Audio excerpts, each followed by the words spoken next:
If you're in your 50s or 60s, it's not too late to make some changes. Here's what I mean. Most people, they approach retirement obsessing over numbers, how much they've saved, how long it's going to last. They treat it like some complex math problem to solve, which is important. But after talking to dozens of people in their 80s and 90s, I've realized something surprising. The biggest regrets aren't financial. They aren't about saving too little or spending too much. They're about time, who they spent it with, the chances they never took. Because in the end, retirement isn't just about having enough money, it's about having enough life left to enjoy it. I used to visit my dad in an assisted living facility, and as he became more and more nonverbal, I started talking to the other residents because seeing him deteriorate and just sitting there was so sad for me. I met a ton of incredible people who were nearing the end of their lives, people who had lived full lives. Some retired comfortably, some struggled, but all had something to say about what they wished they had done differently. Over time, I noticed patterns, the same regrets, the same lessons. The good news is if you're in your 50s or 60s, you still have some time left to change. The hard truth is if you don't, you might find yourself in the same position, looking back, wishing you had done things differently. More time with family, less worry about money, more travel, fewer some days that never came. The difference between a fulfilling retirement and a disappointing one comes down to choices you make today. Take my client, Jim. He planned for retirement perfectly, financially, but he spent so much time immersed in his custom retirement spreadsheet, he never built a vision for what he'd actually do in retirement. He retired at 65, but within a year he felt lost. His days felt empty. He had the money, but not the plan for how to enjoy it. Now, some of you may think that this doesn't apply to you, or maybe you feel prepared. Maybe you think all this stuff will take care of itself. Today, let's go through 7 life-changing lessons I learned while visiting my dad as he neared the end of his life. Welcome to the Retirement Guy channel. I'm Daryl Rosen. My firm, Securement Wealth, helps people just like you plan for and hopefully enjoy retirement. Hopefully. Let's get into it. Lesson number 1, retirement isn't a reward, it's a reinvention. Most people treat retirement like crossing the finish line of a marathon, collapsing on the couch, finally done. They dream about sleeping in or playing golf or taking long, leisurely afternoons with nothing on the calendar. But here's the thing. The happiest retires, they really never stop moving. I met a man named George who retired at 65. For the first few months, he loved the freedom. No alarm clocks, no meetings, no responsibilities. But after a year of watching TV and running errands and working on puzzles, he admitted he felt like he was just waiting to die. Then one day he saw a flyer for a community woodshop class. He didn't think much of it, but he signed up just to get out of the house, have something to do. And at first it was just a hobby, but soon he started making these handmade birdhouses and passing them out to his neighbors after people started buying them from him. Before long, he had a little bitty business. It was really nothing huge, but it was enough to give him the purpose that he needed to feel happy. Over time, his hands didn't work as well as they had when he first retired, but he had fond memories of that point in his life. The happiest retirees I've met, they don't see retirement as the end of something. They see it as a new beginning. They start businesses, or they take on new hobbies, or they finally dive into things that they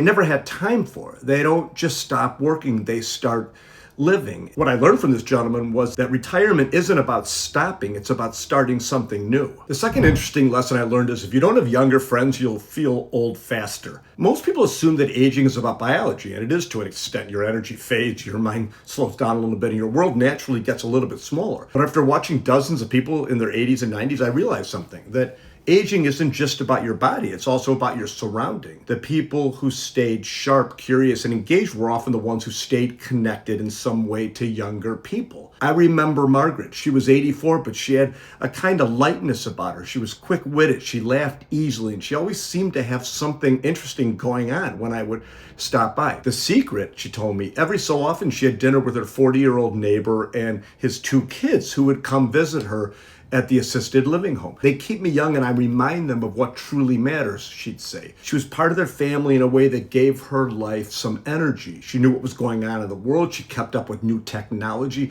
and she had people who looked forward to seeing her, and that made her happy. On the flip side, I met people who only socialized with their peers. They had their friend circles, their regular routines, but as the years went on, those circles got smaller and smaller. Friends passed away. Some moved into other nursing homes. Others simply stopped going out, and suddenly the world shrank to just a few familiar faces. The difference in their energy was noticeable. They were still alive, but they weren't fully living anymore. The lesson, in my view, if you don't want to feel old, don't isolate yourself to just people your age. Make an effort to build relationships with younger people. Be the older mentor, the honorary grandparent, the wise friend. Stay involved, because staying young isn't just about how you feel, it's about who you surround yourself with. The third lesson I learned: you'll care less about your net worth and more about your health. We spend most of our working lives chasing financial security, saving, investing, watching the numbers grow. But nearly every resident I spoke to told me the same thing. I would trade money for more time with a healthy body. In fact, Frank, he felt like he had done everything right. He saved religiously. He skipped vacations to max out his retirement accounts. He lived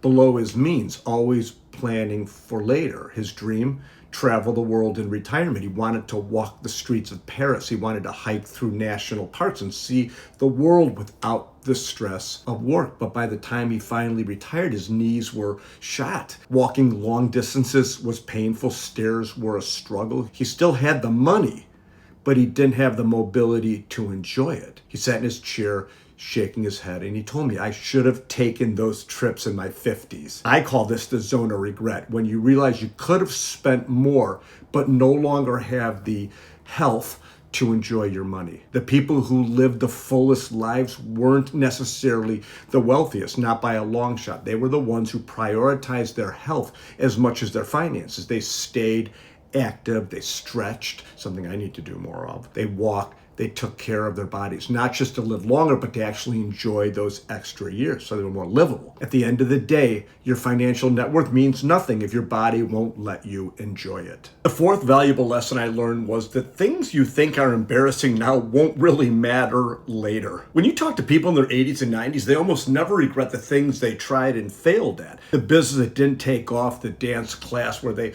had two left feet, that's kind of my problem. The speech that didn't go quite as planned. What they regretted, things they never had the courage to try. I met an elderly man named Lou who always wanted to play the guitar. For years, he'd watch musicians and think, I really wish I could do that. But every time he considered picking one up, self-doubt kicked in. I'm too old to start. I'll look ridiculous. People will laugh at me. So he didn't do it for decades. Then one day at 75 years of age, Lou said, screw it. He bought a guitar, and at first he was awkward, and his fingers felt clumsy, arthritic to a degree. He struggled with simple chords. By 80, he was actually playing at the senior center he lived at. He was not Eric Clapton or somebody like that, but he didn't need to be. People loved it. More importantly, he loved it. One day he shook his head and he told me, what a waste of 10 years. He said, imagine if I had started at 55 instead. See, here's the thing. We hold ourselves back from so many things because we're afraid of looking foolish. I don't mind looking foolish, as you know. We don't put ourselves out there. But at 80, you realize nobody cares. No one remembers the silly mistakes you made. The only thing that sticks with you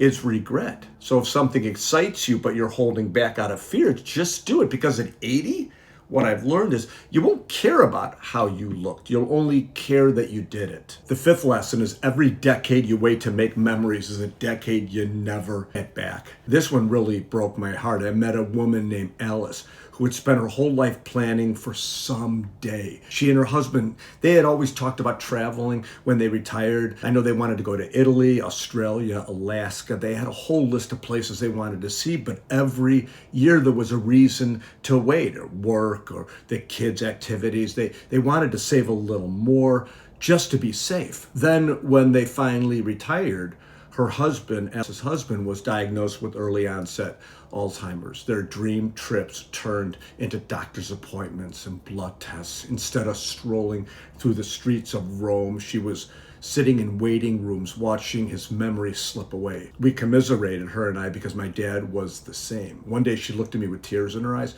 and she said, if I could go back, I wouldn't have waited. I would have taken smaller trips while I still could. She wasn't saying it to be dramatic. She wasn't bitter. She wasn't angry. She just knew with painful clarity that someday doesn't always come. The happiest retirees I met didn't wait for the perfect time to start making memories. They took the trips, they had the adventures, they said yes to experiences, big or small, even if they weren't completely prepared. Because here's the truth, life, it doesn't wait. The longer you put things off, the smaller your window gets. So if you're telling yourself you'll do something later, please stop. Do it now. Or at the very least, do something now, because every decade you wait is a decade you'll never get back. Okay, lesson number 6, we got 2 to go. You're one decision away from a completely different life. This was something I never really expected to hear, but over and over people told me one decision can change everything. I met a woman named Rose who had been married for 40 years to a man who made her miserable. He wasn't abusive, he was just cold, he was controlling and dismissive. For decades, she convinced herself that she had made her choice, and that was sort of that. She thought it was too late to leave. But at 65, something shifted. She woke up one day and thought, if I don't leave now, I never will. So she did. She moved into a small condo by herself. She joined a book club, and she took up ballroom dancing, something her husband had steadfastly refused to do. By the time I met her, she was 80. She looked me straight in the eye and she said, I've lived more between 65 and 80 than I did between 30 and 60. Her story stuck with me because it's one decision, one change can open up an entirely new chapter. The happiest people weren't necessarily the ones who had it easy. They were the ones who realized they had a choice and they made that choice. And number 7, the fun doesn't end until you let it. Some people age fast and some people refuse to. The biggest difference, their attitude. I met a man named Henry who was about 87 but had more life in him than some 50-year-olds. His secret? He made it his mission to do something fun every single day. One day he played cards, the next he flirted harmlessly with the nurses. He didn't know the new rules. Another day he danced in his wheelchair to an old jazz record. He never let a day pass without laughter or even just a little bit of mischief. One afternoon we sat together as my dad's situation was worsening. He leaned over to me and he said, you don't stop having fun because you get old. You get old because you stop having fun. He must have seen that on some coffee mug, but I saw the truth in it. There were plenty of people in that same assisted living center who barely spoke and they barely smiled. They weren't physically much different from Henry, but mentally they had already given up on fun. The happiest 80 and 90-year-olds weren't the ones with the fewest wrinkles or the strongest bodies. They were the ones who still found joy in the little things. They told jokes, they played games, they kept their curiosity alive. So if you feel that life is getting dull, don't assume it's just because you're older. Find fun, make fun, let yourself be silly, because in the end, the people who age best aren't the ones who avoid getting older. They're the ones who refuse to stop living. If you like this video, you might like this one or this one, and thanks for watching.